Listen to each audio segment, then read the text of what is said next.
Olá, alunos, curso de Direito, Faculdade de Santa Maria da Glória, SMG, primeiro e décimo semestres. Saúdo vocês com bom dia, boa tarde, boa noite, dependendo do horário que vocês estiverem vendo este vídeo. Tá? Professor Gustavo Camin, disciplina de Economia e Cenários Globalizados. Tá? Um avisozinho rápido, tá? Essa é a nossa última aula de conteúdo desse bimestre. A próxima aula, dia 30, né, semana que vem, revisão. E depois começam as provas. E, infelizmente, aí nós não vamos nos ver mais, pelo menos não na disciplina de Economia. Tranquilo, pessoal? Mais um recadinho aí. Aqueles que talvez não fizeram as atividades das semanas, tá? Essa semana ainda vai estar sendo postado juntamente com a aula, né, quando for liberado. Mas das aulas anteriores, não deixem de fazer, pessoal. Mesmo que tenha esgotado ali, caminhe para o professor por e-mail, chama o professor no WhatsApp, tá? Para que vocês não fiquem aí sem pontuação e também sem presença, tá? Que o professor vai avaliar por essa questão das atividades, tá? Os 4 pontos lá que nós temos das atividades. Beleza? Tranquilo? Então, só para a gente fazer uma recapitulação, tá? Nós vimos aí a macroeconomia, seus conceitos, seus objetos de estudo, seus objetivos. Depois nós vimos as políticas macroeconômicas e, por fim, nós vimos os direitos humanos, direitos fundamentais, tá? Nessa aula, então, nós vamos ver aí alguns agregados macroeconômicos ou modelos macroeconômicos, modalidades, tá? Antes da gente dar início, pessoal, eu só queria aí terminar um ponto da aula passada, que acabou ficando para trás por falta de observância do professor mesmo. Na aula passada, então, nós vimos aí conceito, características, a história e as dimensões dos direitos humanos, direitos fundamentais, tá? O ponto que ficou para trás é apenas a gente falar sobre o conflito entre esses direitos, tá? Ah, professor, o que vem a ser o conflito entre esses direitos? Situações onde, numa perspectiva fática, jurídica, nós vamos ter um direito fundamental em conflito com o outro, ou seja, nós vamos ter dois direitos fundamentais em relações opostas, tá? Vamos ter aí, por exemplo, direito à vida e o direito à liberdade religiosa, quando falamos de testemunhas de Jeová, que por cunho religioso se recusam à transfusão de sangue. Nós temos aí outra situação de direito à imagem e liberdade de expressão, quando nós publicamos alguma coisa de terceiras pessoas na internet ou algo difamatório dessas pessoas, não só na internet, mas jornais, revistas, né? Até que ponto vai a intimidade, a privacidade, o direito à livre expressão, tá? Nós estamos vivendo hoje ainda, né? Violações aí ou diminuições do direito de liberdade, quarentena, toque de recolher, com o direito à saúde, né? Proteger a saúde da coletividade em detrimento aí ao fato de eu poder ir e vir em determinados locais, determinados horários, ou até mesmo a livre iniciativa de ter atividades fechadas ou com restrição de horários. Tá? Aqui, na verdade, pessoal, nós não estamos a dizer o que está certo, o que está errado. Tá? Esse ponto, na verdade, ele só tem aí o viés de trabalhar a questão do conflito. Como é que nós resolvemos, tá? Se fosse entre duas leis, dois conceitos jurídicos fixados em regras, tá? Seria fácil, você veria qual regra ser aplicada ou qual regra ser afastada. Porém, nós estamos falando em direitos humanos, direitos que têm uma carga principiológica, axiológica muito grande, pessoal. Então, dentro de cada uma dessas situações fáticas, nós vamos ter que utilizar ponderação, o princípio da proporcionalidade ou da razoabilidade. Então, nós vamos analisar aí na situação concreta e ver qual é o direito que deve prevalecer em detrimento ao outro. Não que o outro perca a sua validade, isso é impossível, tá? Direitos humanos, direitos fundamentais, eles possuem a mesma carga. Nós precisamos aí apenas ponderar, fazer aí, sopesar os interesses em jogo, para ver qual é mais importante estar sendo salvaguardado no momento. Nada impede de, no momento futuro, a mesma situação fática estar em discussão e outra decisão vir a ser tomada.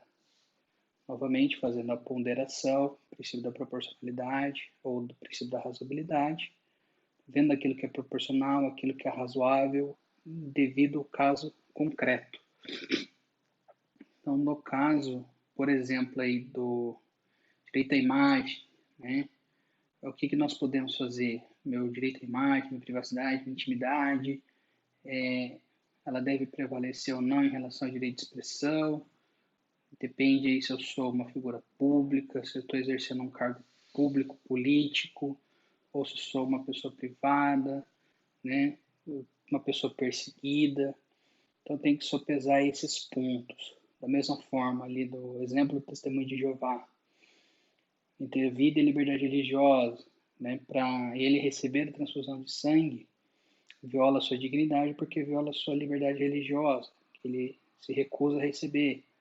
Porém, o médico, quando pega uma situação de urgência, emergência, tem que salvar vidas, às vezes, com a transfusão de sangue. Então, devemos analisar os casos concretos. Talvez, se não for uma urgência e emergência, deve ser respeitada a liberdade. Talvez, sendo um caso de morte, aí, né, de urgência, emergência, talvez prece pela vida. Situações a serem ponderadas. Tá? Então, nós aplicamos aí o princípio da proporcionalidade entre os conflitos. Tá? Quando um direito fundamental colide ou confronta com o outro, sempre nós vamos ter que analisar o caso concreto e aplicar aquele que é mais importante para o momento fático jurídico analisado, que em momento posterior, sendo uma relação jurídica distinta, diferente, pode ser utilizado de uma forma diferente também e ter uma conclusão diferente. Bom, pessoal, retomando aí então, nós acabamos de ver então o tópico que ficou faltando da matéria da aula passada, tá, para a gente concluir, que foi então o conflito entre direitos humanos e direitos fundamentais, que nós vimos agora no começo da aula, e a forma de resolver esse conflito. Tá? Agora, então, nós vamos dar aí andamento para o tópico específico dessa última aula, né? Em consideração que a próxima aula, semana que vem, é prova, que é aí os modelos macroeconômicos ou as espécies aí de economia que a gente pode utilizar para analisar os agregados macroeconômicos. Levando em consideração aí que nós vamos ter 3 situações, tá? Vou passar de forma bem superficial cada uma delas de começo, e depois nós vamos ver bem fundamentado, bem aprofundado, cada uma delas dentro das suas peculiaridades. Beleza? Tranquilo? Então, pessoal, nós vamos ter 3 modelos, tá?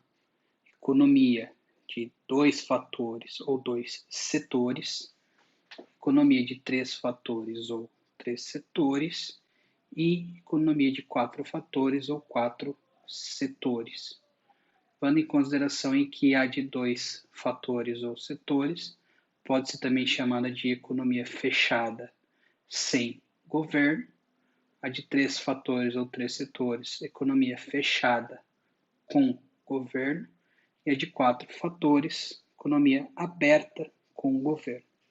Tá, pessoal? Economia fechada sem governo é uma economia que só possui 2 agentes, tá? Os consumidores e as famílias. Então, aí vai ser uma análise macroeconômica de uma situação apenas desses 2 agentes. Tá? Nós não vamos ter o poder público, governo, e nós também não vamos ter interação com o setor externo, Por isso que é chamada de economia fechada. A de 3 setores, como o próprio nome nós vimos ali, é com o governo. Então, nós ainda não temos, tá, uma relação externa com outros países nessa economia, mas nós já temos aí a interação do poder público dentro da economia. E a última, que é a economia aberta com o governo, ela vai ter todos os 4 agentes econômicos, tá? Os consumidores, as empresas, o poder público e o setor externo. Então, ela é aberta para todos os países ou para alguns grupos de países, tá? Atualmente, pessoal, por mais que nós tenhamos aí países com relação de economia planificada, socialista, nós não temos ainda uma economia 100% fechada no mundo que nós vemos hoje devido à globalização, beleza? Nós vamos ter aí uma situação de globalização que vai fazer com que nós tenhamos economias abertas, mais ou menos fechadas, mas todas elas vão ser abertas em algum ponto, porque vão ter relação com outros países de uma forma ou de outra, com uma quantidade menor ou maior, levando em consideração que uma economia capitalista ela vai ter uma quantidade maior de países.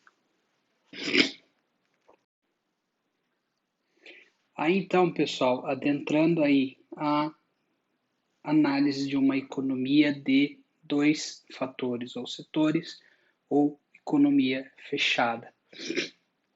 Como nós vimos, ela vai ter apenas 2 agentes econômicos, tá? 2 setores da economia. As famílias ou os consumidores e as firmas ou as empresas. Tá? É uma situação bem simplificada. O professor não vai ter exemplo para passar para vocês. Inclusive, é uma situação em que os livros, os economistas usam para a gente estar iniciando alguns conceitos aí dos agregados macroeconômicos, tá? Então, nessa economia aí, primeiro fator, primeiro agregado que nós vamos analisar é o produto. Então, nós vamos ter um produto agregado. O produto agregado nada mais é do que o valor monetário que faz a soma de tudo o que foi produzido em um determinado local, em um determinado período de tempo. Então, como nós vimos aí, o produto agregado é o produto bruto, né? Como nós já havíamos visto em outras aulas, tá? Que nós só vamos dar uma recapitulação nessa questão do produto, que é a soma de tudo o que é produzido. Então, nós vamos pegar aí todos os produtos, né? Computadores, celulares, etc. Vamos pegar produto por produto, vamos multiplicar pela quantidade desse produto que foi produzido ou desse serviço que foi prestado, multiplicar pelo seu preço médio e daí, com base nessa situação, nós vamos ter o produto agregado, tá? É o valor monetário de tudo aquilo que foi produzido, de serviço que foi prestado num determinado local, num determinado período de tempo. Por que a gente fala em valor monetário, pessoal? Toda vez que nós formos falar em produto, ele não vai refletir tantas sacas disso ou daquilo, tantas unidades disso daquilo. Como ele é a soma de tudo que foi devidamente produzido, então nós vamos ter o produto do país num trimestre, num semestre, num ano, foi de X trilhões de reais ou de dólares, tá? É o valor monetário do produto daquele determinado local, naquele determinado período de tempo. Beleza? Nós vamos ter aqui também oferta agregada e demanda agregada. Quando nós vimos as forças do mercado, nós vimos lá a oferta e a demanda, todas as situações que podem alterar a oferta, todas as situações que podem alterar a demanda, Nós vimos lá a elasticidade de cada um deles, tá? Só que nós vimos lá de forma individualizada. Nós vimos a oferta de um determinado produto ou de alguns produtos de uma determinada empresa. Da mesma forma da demanda, nós vimos a demanda de um consumidor ou de algum grupo de consumidores em relação a um produto. Tanto a oferta agregada quanto a demanda agregada, pessoal, é a soma de tudo aquilo que foi ofertado por todas as empresas, e a demanda agregada é a soma de tudo aquilo que foi demandado por todos os consumidores, levando em consideração em ambos um determinado período de tempo e um determinado local. Quando nós falamos do produto também, tá, para a gente consignar, nós vimos a teoria da firma, nós vimos a produção. Aí nós vimos a produção de uma determinada empresa ou de um determinado produto. Tá? O produto agregado aí é a soma de todos os produtos de todas as empresas. Tá? É por isso que nós chamamos de agregado. É a soma de tudo. Tá? Por isso que nós estamos analisando aqui agregados macroeconômicos. Beleza? Um outro detalhe aí que nós temos que levar em consideração também é a renda agregada. Renda agregada, pessoal, é a soma de tudo aquilo que foi pago, toda a remuneração utilizada nos fatores de produção.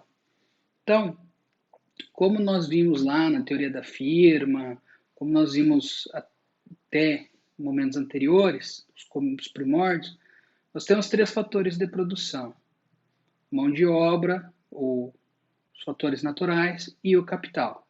Então, a renda agregada é a soma de todos os salários, todas as remunerações pagas, mais todo o valor que foi pago para comprar as matérias-primas ou para se alugar a terra, tá? E todo o capital que se pagou para se poder produzir, seja o aluguel de um determinado estabelecimento ou a compra de um determinado estabelecimento, tá? Aqui então nós vamos ter o quê? Que a renda agregada, ela é a soma de todos os salários, de todos os aluguéis, de todas as compras, né, de produtos para a produção, tá? Matérias-primas, e o lucro e os juros. Tá? Os juros nada mais é do que a remuneração do capital, dinheiro, espécie, como nós já vimos. Vou repetir algumas vezes isso porque essa aula, esse tópico, ele vai ser mais uma retomada de tudo que nós já vimos, colocando de uma forma global, agregada. Beleza? Aí, então, nós vamos ter também a despesa agregada, pessoal. Aí aqui a despesa agregada, ela é a soma, né? Ela é o somatório, é o cômputo de todo o gasto das famílias, todos os consumos realizados, mais os investimentos realizados pelas empresas, tá? Podendo levar em consideração aqui também os valores poupados, as poupanças, beleza? Então é a renda do consumidor, do que ele gastou e do que ele poupou, e os investimentos realizados pela empresa, beleza? Os investimentos aqui, pessoal, eles podem ser analisados de 2 formas, tá? Esse investimento ele também vai ser um investimento agregado, vai ser a soma de todos os investimentos realizado por todas as empresas.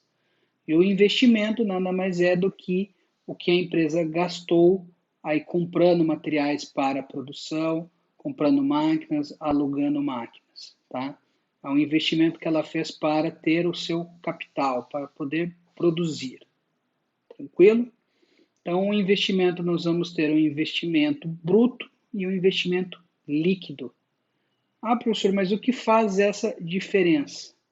O bruto, pessoal, é a soma de todo o investimento sem levar em consideração o valor gasto com depreciação.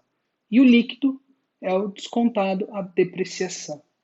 Depreciação, pessoal, nada mais é do que o desgaste do capital. Você tem uma máquina que, com o passar do tempo, ela vai se desgastando, que ela precisa de um reparo, precisa de uma troca de peça. Então, o bruto não leva em consideração esse investimento para reposição, para desgaste. O líquido leva, ele desconsidera como investimento esses gastos para manutenção do capital, do maquinário, do prédio, enfim. Beleza?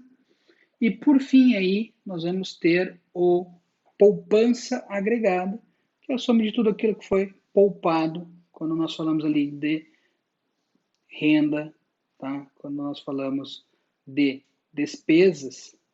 Então, é porque a renda do consumidor ela pode ser utilizada para todo o gasto, consumo, ou pode-se ter alguma poupança, algum guardo. Então, aí está dentro da situação do agregado. Tá? Que nada mais é do que as pessoas, aquele fluxo circular que nós já vimos, das empresas comprando mão de obra, comprando as propriedades das famílias e as famílias comprando os produtos acabados. Beleza?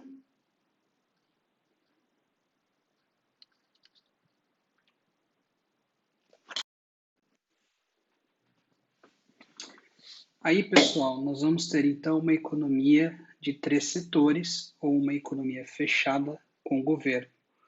Então, nós tínhamos uma economia com famílias, consumidores, empresas, firmas.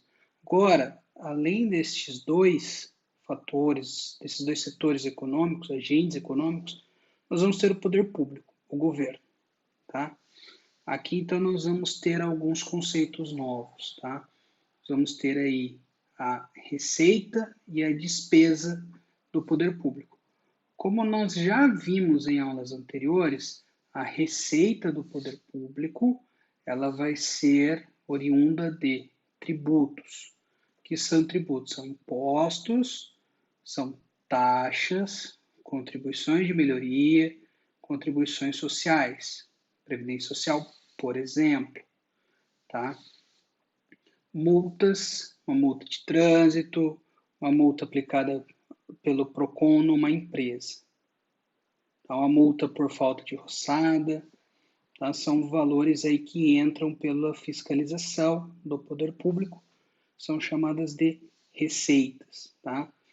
Aí também nós vamos ter a tributação direta, tá? Que, por exemplo, é o imposto de renda, que eu, consumidor, pago de forma direta, e eu vou ter o imposto indireto, tá? Quando eu for ao mercado comprar um bem, esse bem vai ter ali embutido o imposto que a empresa já pagou. Então, eu estou pagando o imposto de forma indireta. Beleza, pessoal? Então, a renda ou o que o poder público arrecada, sua receita, é oriundo desses fatores de tributação, de multa, de lucro das empresas estatais, como nós vimos, temos aí as sociedades de economia mista, as empresas públicas. Se elas derem lucro, eles entram como receita, beleza? E nós temos os gastos, as despesas do poder público. Então, nós vamos ter aqui como despesas o gasto com pessoal, tá? Todo o valor que o poder público paga para os seus servidores, para os seus agentes públicos, agentes políticos, tá? Nós vamos ter aqui também os gastos produtivos, que são chamados gasto para melhorar um asfalto, para melhorar uma frota de veículos públicos para transporte coletivo, por exemplo, quando for o caso, um gasto aí para construir uma escola, um hospital, uma creche, tá? Então, esses daí são gastos chamados de gastos produtivos. Tranquilo? Nós vamos ter também aqui quando as empresas públicas derem prejuízo, beleza? Então, em vez de dar lucro, dão prejuízo, entra como despesa, entra como negativo.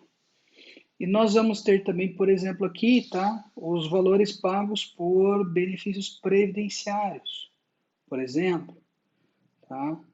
Nós vamos ter aqui também subsídios pagos pelo poder público por empresas, às vezes uma isenção de imposto para a empresa ou a pessoa física, está deixando de arrecadar, está tendo uma despesa, tendo um prejuízo. Ou também as transferências de renda, Bolsa Família, os próprios benefícios previdenciários que eu falei, são formas aí de despesas, de gastos, de prejuízos do poder público. Beleza? Então nós vimos, pessoal, que a despesa agregada numa economia de dois fatores era a soma dos gastos das famílias mais o gasto das empresas com seus investimentos. Numa empresa de três fatores, três setores, três agentes, nós ainda vamos ter os gastos do poder público. Então, a despesa agregada nessa economia, ela muda, ela aumenta. Por quê? Porque ela vai ser a soma do gasto das famílias, mais o gasto dos empresários, mais os gastos do poder público. Beleza? Tranquilo até aqui? Aqui, então, nós vamos ter alguns conceitos que decorrem da ação do poder público, tá? Nós vamos ter aí o preço de custo de fatores de produção e o preço de mercado. Qual é essa diferença? O preço de fatores, tá, pessoal, é quanto efetivamente custa um produto para ele ser fabricado pela empresa, tá? Então nós vamos ter o custo médio dentro do nosso produto agregado. Então vai ser o preço médio para eu produzir cada um dos meus produtos que eu estou analisando dentro de toda a produção, tá? E o preço de mercado vai ser acrescido, então, dos impostos, tá? Então, aqui nós já temos uma ação do poder público. Os impostos, de forma indireta, eles incidem aqui no preço. Então, acaba sendo um aumento do preço. O consumidor acaba sendo prejudicado, tá? E nós vamos ter um outro detalhe também, que é a renda pessoal disponível. Por que renda disponível? Até então, na de dois fatores, toda a renda ou o consumidor gastava ou o consumidor poupava uma parte. Aqui, a, para o consumidor gastar ou poupar, ele tem que ver o que vai ficar disponível. O que vai ser disponível? Vai ser a minha renda bruta, ou seja, vai ser tudo aquilo que eu recebi, menos os impostos que eu tenho de pagar. Então, vai ser a minha renda líquida, tá? Renda pessoal disponível ou renda líquida. Vai ser a bruta, vai ser tudo o que eu recebi, menos os impostos que eu tenho de pagar. Aliás, não só impostos, né? Se eu tiver que pagar uma multa de trânsito, uma multa de roçada, uma multa de má conservação, tá? Todas as situações aí que entram como receita para o poder público, tá? Eles são deduzidos da minha renda bruta, que daí eu vou ter a minha renda líquida ou a minha renda disponível, tá? Qual vai ser o detalhe aqui? Vamos supor, tá, que a minha renda seja de R$ 1.000. Numa empresa, numa situação sem o governo, esses R$ 1.000 eu poderia gastar ou eu poderia economizar uma parte poupando, certo? Numa economia com o governo, a minha renda continua sendo R$ 1.000, minha renda bruta, porém, deduzido aí imposto de renda, contribuição previdenciária, entre outras coisas, eu vou ter 1.000, em vez de 1.000, eu vou ter 700 como renda líquida. Ou seja, o valor que eu vou poder gastar ou gastar e poupar não vai ser mais os 1.000, mas sim os 700. Então, veja aqui que são impactos, tá, pessoal, macroeconômicos da atuação do poder público. Então, nós temos modificação do preço e também nós temos a modificação na renda, tá?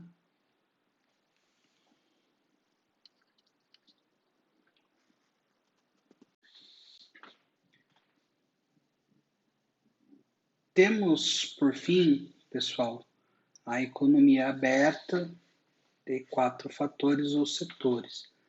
Aqui nós vamos ter todos os 4 agentes econômicos, tá? As famílias, consumidores, os empresários, firma, governo, poder público e o resto do mundo ou o setor externo, tá? Com a entrada do setor externo, nós temos alguns conceitos novos, tá? Vamos ter aqui as exportações e importações. Então, as exportações elas ocorrem quando o país ele vende, ele manda para fora a sua produção ou parte da sua produção. Tá? Ele vende produtos acabados, produtos finais, sejam eles bens ou serviços, tá? Mas de forma final, acabada.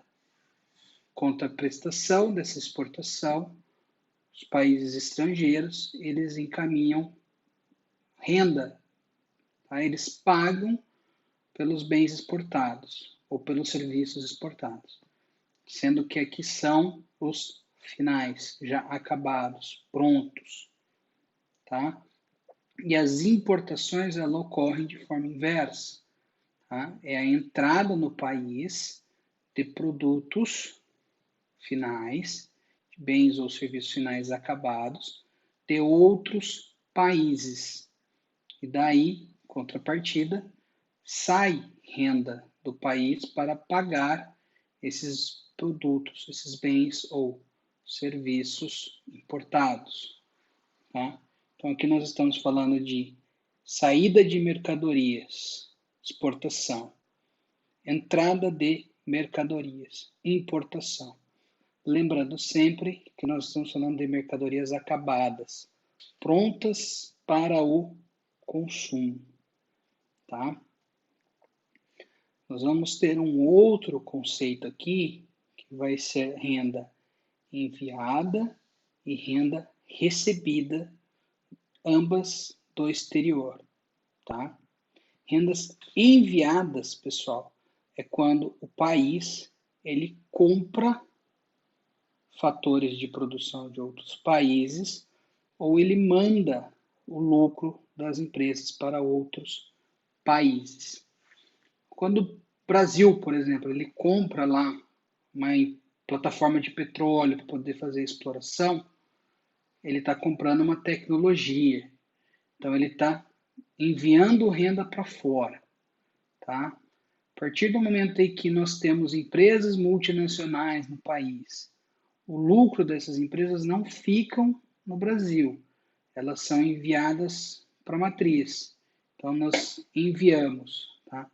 Dinheiro sai do país, seja o lucro da empresa estrangeira, seja para a compra do capital para ser implantado na produção. Então, aqui nós estamos comprando o fator de produção capital. Beleza? E renda recebida do exterior é quando outros países compram fatores de produção ou encaminham lucro de empresas para um determinado país. É a situação inversa. Tá? Então, a renda recebida é quando a Petrobras, empresa brasileira, está estabelecida na Argentina, no Chile. O dinheiro, o lucro que essa empresa tem, ela vem para o país.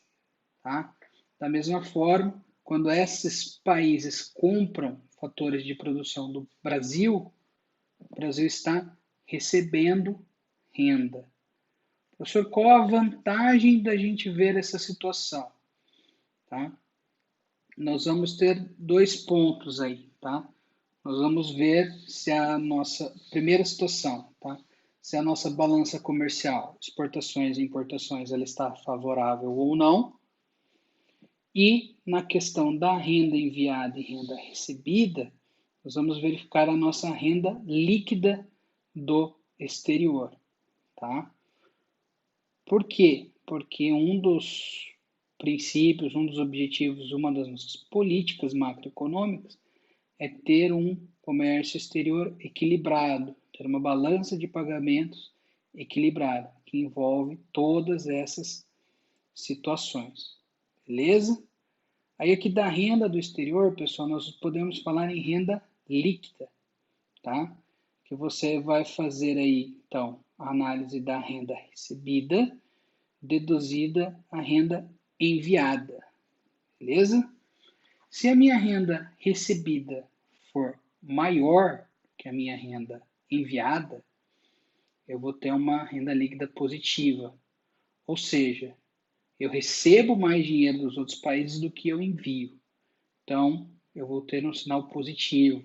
Os outros países vão depender mais de mim do que eu dependo dos outros países.